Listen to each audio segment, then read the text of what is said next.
Man United versus Arsenal. The game just ended 1-0. Before starting my game reaction today, I kind of sat down for about 2, 3, 5 minutes and I was just thinking, like I didn't know what to say because some of the problems that we saw today on the pitch, they are not new to us. Some of it we talked about in the last video, and some of it we've been talking about from last season. But before we go ahead and talk more about like the game today, if this is your first time tuning in, welcome to Red Side Rants. Please hit the subscribe button, share the video, and make sure you also turn on the notification bell so you can get notified every time a new video gets posted. But yeah, some of the problems we saw today, I don't think they are not new to us. Those are problems we've been having from last season, and we talked about some of it in the last video. And the first one I'm going to talk about is the goalkeeper, because that's the obvious one. I think that's what most people are going to talk about today. We consider from a goalkeeping error, like that was so poor. That was very poor from Baindi. He wasn't strong enough. That was very poor. And in my last video, I said I'd rather have Onana start over Baindi, but we all know Baindi is going to start because Onana hasn't had a preseason, and the last game against Fiorentina, Baindi started the game. But yeah, it just says where we are as a club right now. Like our second goalkeeper can't even come in and do a job. We don't trust our first goalkeeper. We don't trust our second goalkeeper. And if there's something that we should be getting from this game, is that Ineos should be looking to get Amorim a goalkeeper as soon as possible. A midfielder and a goalkeeper, because the next point I'm going to talk about is the midfield. We talked about the midfield position, and what I said was I would rather have Ugarte because he has the legs. But guess what? Casemiro started, and I'm gonna say I'm very happy he actually started the game over Ugarte, because Ugarte came in and he looked completely lost. He looked completely lost. The passes, I don't even want to go into it, but if I'm Amorim, first thing I'm doing tomorrow is I'm knocking on the door and I'm telling Ineos, like, you need to get me a midfielder and a goalkeeper, because what I have is not good enough. It's not just good enough. For the level of Manchester United, nah. We played a brilliant game today. This is one of the best games I've ever watched Manchester United play in the past five years or so, against a top opposition, against a top 6 club, But we couldn't score.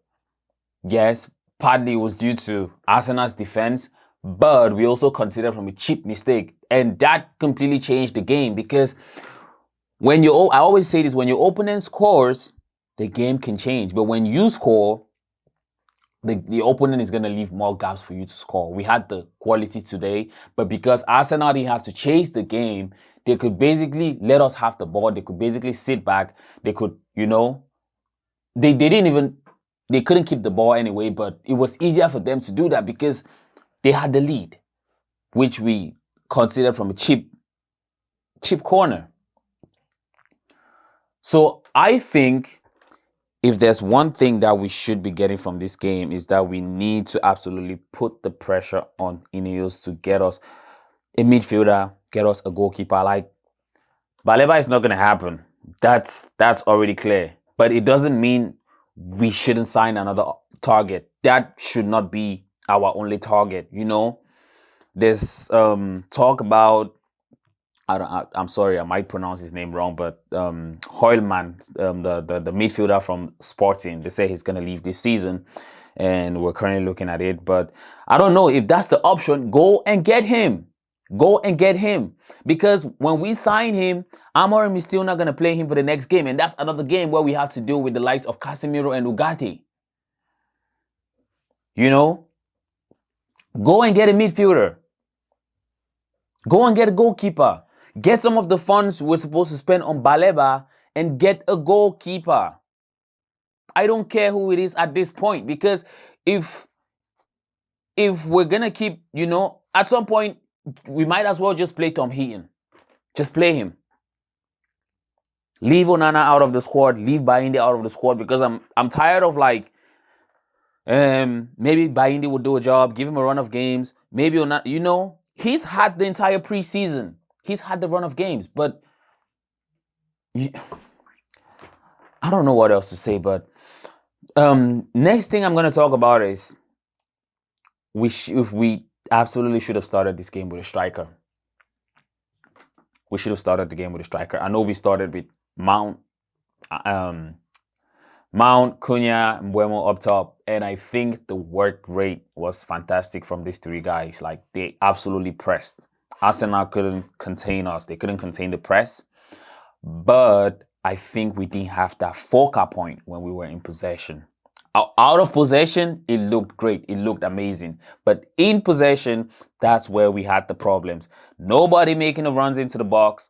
Nobody going for the rebounds, the second balls, all of that. We didn't have that person who had the striker's instinct. We didn't have that natural striker. Like, you just do it. You've been doing it for years, and it just comes naturally. We didn't have that person up top. And that was one of the problems we faced today. That was one of the problems. I know Sesko came on for like 30 minutes. I can't really say much about the cameo because I didn't pay much attention, but I wouldn't say he didn't do bad. He didn't do like fantastic, But I think I would start him. I said it in my last video. I'd rather start Sesko, even if it's not had enough training sessions with the group. I'd rather start Sesko, but I think next week he should be starting. We don't want to see the force 9 thing up top. No, please. But yeah, those are some of the negatives from today. Get a goalkeeper. We need a goalkeeper. The team played a fantastic football. We need a goalkeeper. We need a midfielder. A midfielder is like the priority, and then the goalkeeper. We need those.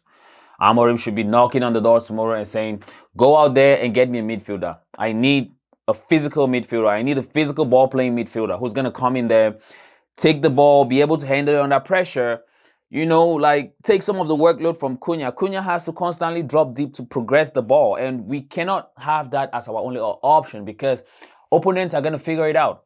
You want to have multiple ways of attack, So, yeah, we need a goalkeeper, we need a midfielder. But for the positives from this game, I'm just going to say the atmosphere was fantastic. It was good, and I think gradually we're starting to see Old Trafford become Old Trafford once again. I mean, some of us might say it's quick to judge, that's quick to judge, but when you look at it, that's how Old Trafford should be. People should not come to Old Trafford and feel like, okay, I'm just going there to get 3 points and go back home. No. Fuck no. It shouldn't be like that. When you come to Old Trafford, you need to have that fear factor. You don't know what to expect. And that's one of the reasons why Arsenal couldn't contain us today, because the fans were absolutely amazing. They were amazing. The atmosphere was good. And secondly, the players looked sharp. They looked hungry. They looked ready. Yes, they played as a unit.